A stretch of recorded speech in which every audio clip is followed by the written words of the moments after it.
Hej och välkomna till RUM, Riksförbundet Unga Musikanters intervjuserie Fråga Proffsen. En serie på 10 program där vi intervjuar intressanta och inspirerande människor i kulturvärlden. Jag heter Petter Ströbeck och är er programledare. Jag är också RUM-medlem och går just nu musikutbildningen på Södra Latin. Idag ska vi intervjua operasångerskan Sabina Bissolt. Välkommen till RUM Frågar Proffsen.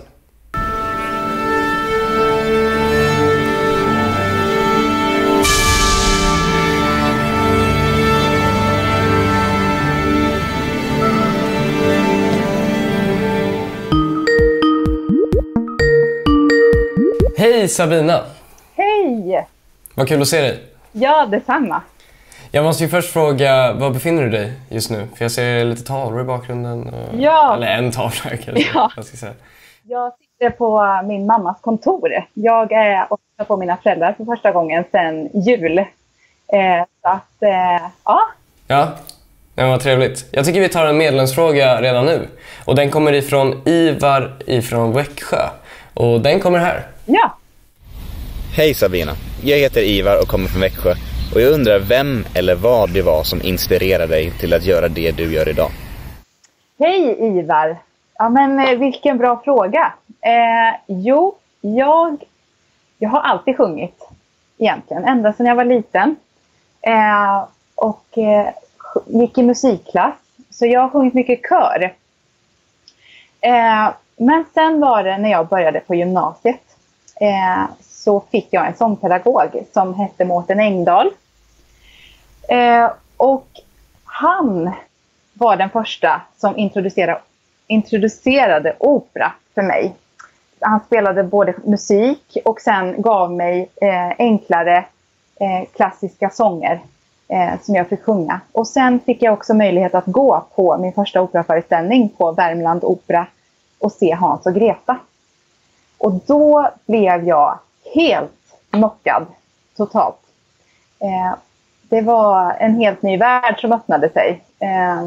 Så det var egentligen kombinationen av Mårten och den första operaföreställningen som gjorde att jag blev helt fast. Och sen liksom växte intresset för opera mer och mer hela tiden. Ja, du gick ju in lite på din uppväxt och så. Jag har en liten värmländsk dialekt och så också. Så jag undrar, var är du uppvuxen någonstans? Ja, jag är född och uppvuxen i Karlstad i Värmland. Ja. Jag är värmlänning. Hade du en musikalisk familj eller någonting? Eller var det bara en slump att du började på musikklasser och allt? Alltså egentligen skulle man kunna säga att allt var en slump på sätt och vis.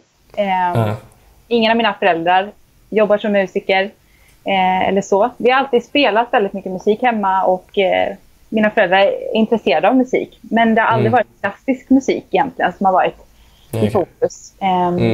Och så. Så att det var väl egentligen så att mina föräldrar insåg väldigt tidigt att jag var intresserad av att sjunga, för jag sjöng hela tiden. Så då fick jag först börja i barnkör. Jag tror att jag var 8-9 år på kulturskolan. Och sen sökte jag till musikklass och började där i Karlstad på Norrstrands när jag var 10 år. Så jag sjöng ju liksom i kör ända fram till gymnasiet. Och i flickkör, så jag tyckte det var jättekul. Så solosången kom ju senare in i mitt liv och så. Men nej, det har nog kommit väldigt mycket från mig själv, tror jag. Egentligen. Sången, musiken. Ja. Men hur gjorde du efter din sångpedagog då tog med dig till operan? Vad gjorde du efter det? Vad gjorde du med den här upplevelsen? Var det så att du åkte hem direkt och började sjunga? Eller började du liksom direkt på vidareutbildning?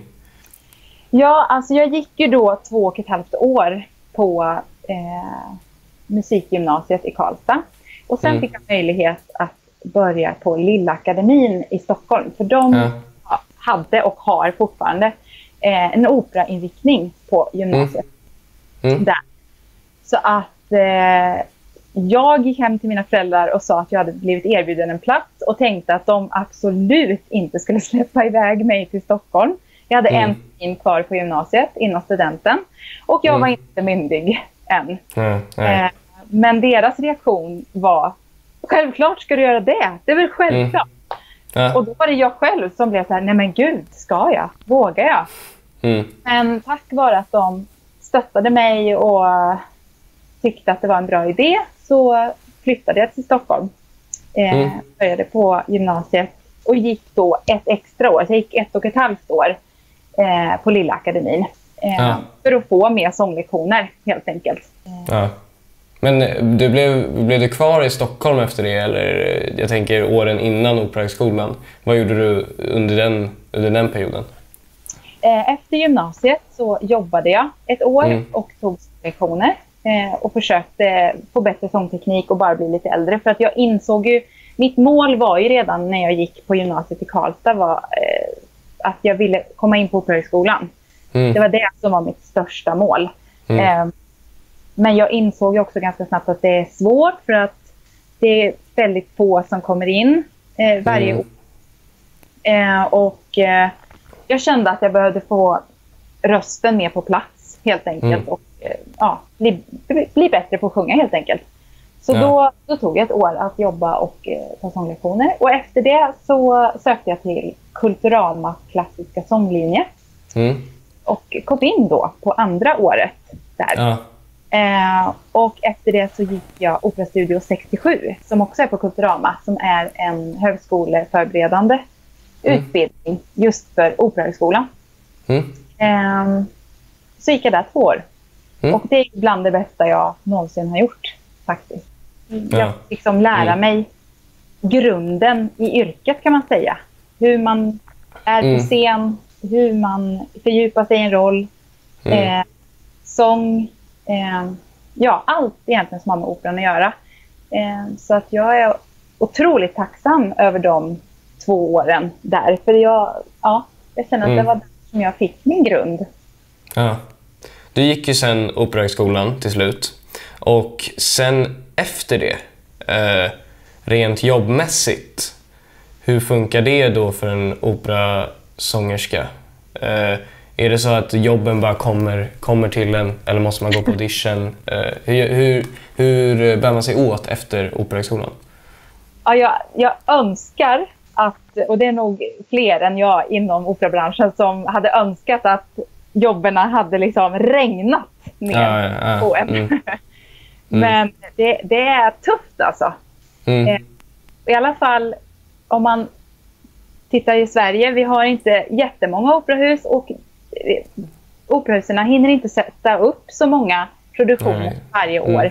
Och det finns ju bara ett visst antal roller i föreställningarna. Att det är ju hård konkurrens och det är ju ganska många som håller på i Sverige.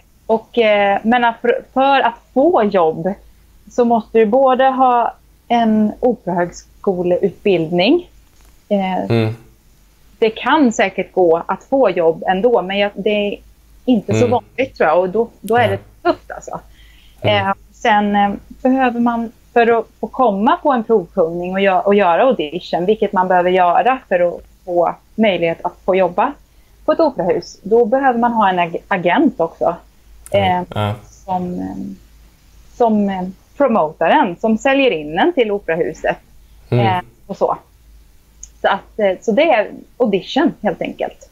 Och sen när man väl har blivit etablerad och erkänd i branschen, då kan man få ett samtal ibland eller ett mejl, eller agenten kan få det. Och då kan man ha turen ibland att man inte ens behöver provsjunga, utan du får jobbet på ett silverfat. Och då är man glad. Men det händer ju inte så ofta. Så att det är audition och hållas på den absolut högsta nivån man kan och bli bättre hela tiden. Så att man, Men hur mycket är uppsättningar inom opera och hur mycket är bara vanliga enstaka gig? För sånt kan väl förekomma också? Det är lite olika och så beror det på säsong och sådär. Vissa har ju jättemånga roller som de gör varje säsong. De kanske bara gör några enstaka, 3-4 föreställningar. Och sen åker de vidare till nästa operahus och åker runt. Men det är väl framförallt de som är på den absolut högsta nivån i branschen. Och de kan ju också välja och vraka. Och de behöver inte göra auditions heller oftast, utan de har ju ett planerat schema. Men till exempel som för mig som är i början av min karriär och sådär och försöker etablera mig så gott jag kan. Förra säsongen bland annat så hade jag 3 roller som jag gjorde under våren då till exempel. Det låter ju fantastiskt. Och jag tänker att det är perfekt tillfälle nu att ta en till tittarfråga. Och den här kommer från Aron ifrån Jönåker. Och den kommer här. Hej Sabina. Jag heter Aron. Jag är från Jönåker. Jag undrar om du har haft scenskräck någon gång? Hej Aron. Ja, det har jag absolut haft. Och framför allt i början när jag skulle lära mig sjunga och började med opera. För att det var så nytt allting och det var väldigt läskigt att gå ut på scenen och man var tvungen att koncentrera sig på att sjunga på rätt sätt, på sångtekniken och alla människor som satt och tittade på en. Och att man skulle komma ihåg hur man skulle gå på scenen och hur man skulle agera och komma ihåg både musiken och texten. Och, ja, det är väldigt många saker att komma ihåg. Så att i början, vissa gånger så stod jag ute i kulissen innan jag skulle gå på scenen och tänkte nej men jag går hem nu. Jag vill inte gå ut. Och jag blev helt skakig. Jag kunde inte kontrollera min kropp alls, kändes det som. Utan händerna skakade, knäna skakade. Och jag svettades och ibland så kunde det nästan bli så att det blev svart. Jag kunde inte tänka alls. Och framför allt så satte det sig väldigt mycket på rösten i början. Den blev väldigt skakig och det var svårt att kontrollera rösten. Så att det var scenskräck är ingenting som man ska förringa, för det är jättejobbigt när man har scenskräck. Och jag vet en del, de kanske måste kräkas innan för att de är så rädda för att gå ut på scen och sådär. Så att och det är ju framförallt om man känner att man inte kan någonting, alltså ett verk eller en roll då, om man känner att man blir lite osäker, man börjar tänka så här, men gud, kommer jag ihåg texten eller kommer jag ihåg nu noterna, gud, kommer jag ihåg var skulle jag gå nu egentligen, och nej, och så står man och memorerar och så kanske man måste titta i noterna och så gör man sig själv ännu mer nervös innan man ska in. Så att nej, scenskräck, det är inte kul, men jag känner att ju längre jag håller på ju mindre blir det. Och scenskräck, jag har nog inte scenskräck idag, utan idag så är det istället att jag blir pirrig. Jag blir ju nervös, men jag blir pirrig och får fjärilar i magen, och det blir liksom en adrenalinkänsla i kroppen som jag istället kan använda som en positiv energi på scenen som gör att jag får mer kraft när jag ska sjunga, eller en bra energi istället. Så att det är inte skräck och rädsla längre, utan det är en energiboost som man får istället. Och det är väldigt skönt. Men har du något tips då för om någon känner där ute så här, jag får hela tiden scenskräck, det slutar aldrig. Har du något tips till dem för att förebygga det? Ja, alltså för mig så har det varit skönt att röra lite på kroppen innan. Så att man liksom att man inte bara sitter och blir spänd och liksom blir helt paralyserad i sin skräck på något sätt. Promenera lite fram, man kan ju promenera bakom scenen och sådär, och försöka att andas lite lugnt och sådär, och i god tid också.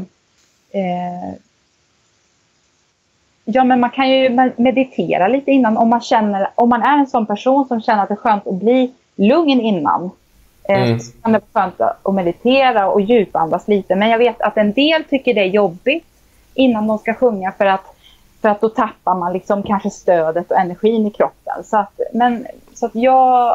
det beror lite på. För mig beror det på i dagsform lite grann. Ibland vill jag ta det lite lugnare, ibland vill jag röra mig mer. Men framför allt med scenskräcken, det är att vara ordentligt förberedd innan. Att ha börjat i tid, att lära sig sin roll eller det man ska framföra på en konsert. Det är inte alltid är möjligt, men om man får ha en drömvärld helt enkelt. Ja, jättebra tips. Och fokusera på att sjunga och liksom gå in i känslan. Och inte på att tänka på vad andra ska tycka, tror jag, om en också. För det handlar om också. Men jag tycker vi tar en till tittarfråga. Och denna kommer från Erik. Och den kommer här. Hej, jag heter Erik och jag undrar vad som är det roligaste med ditt jobb. Hej Erik. Ja, jag måste säga att jag känner mig ju otroligt lyckligt lottad att jag får hålla på med just opera och musik. För det är ju det roligaste jag vet överhuvudtaget. Det roligaste är ju att jag får gå in i olika roller. Jag får spela olika personer med olika känslor och olika situationer i livet. Och jag får använda min röst till att uttrycka mig. Och vara i den här underbara musiken bara. Och det roliga är också att vara i olika produktioner så att man träffar väldigt mycket nya människor hela tiden också. Och man får lära sig väldigt mycket.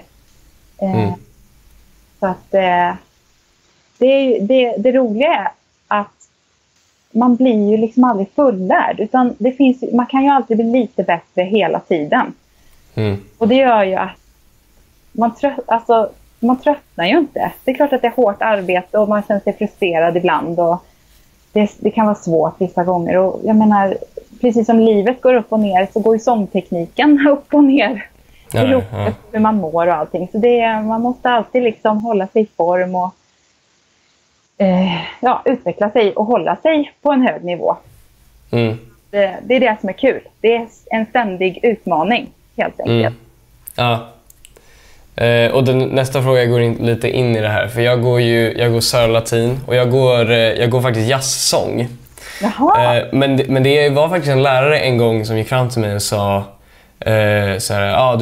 du borde testa att bli tenorsångare, alltså på operan då, eller operasångare, klassisk sångare då. Och har du någonting att säga som skulle få mig att bli övertalad att gå den linjen i livet?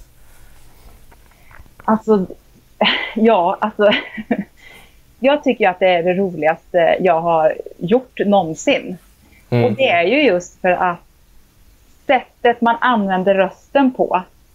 Den kroppsliga upplevelsen av att man kan ta de här tonerna, de här starka tonerna, och då som tenor också väldigt höga toner.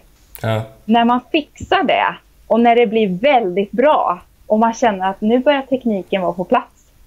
Det är liksom det är en känsla som är det sjukaste någonsin. Att man inte, är det jag som skapar det här ljudet med mina små stämband kropp. Det är otroligt. Och just man får faktiskt spela teater också. Det är ju väldigt kul. Det där var mycket bättre du övertalade bättre än honom, för han pratade bara om pengar, så det var jättebra. Så det är ju faktiskt en poäng med att vara tenor. Man kan träna väldigt bra. Det var det han sa. Men jag tänker också för folk som aldrig varit på opera någonsin. Har du något liksom första verk som du kan rekommendera som man ska gå på? Nu kan man inte gå på det, men du fattar. Man kan ju se på Play annars, vet jag. Ja, precis. Har du något verk som du rekommenderar som första verk?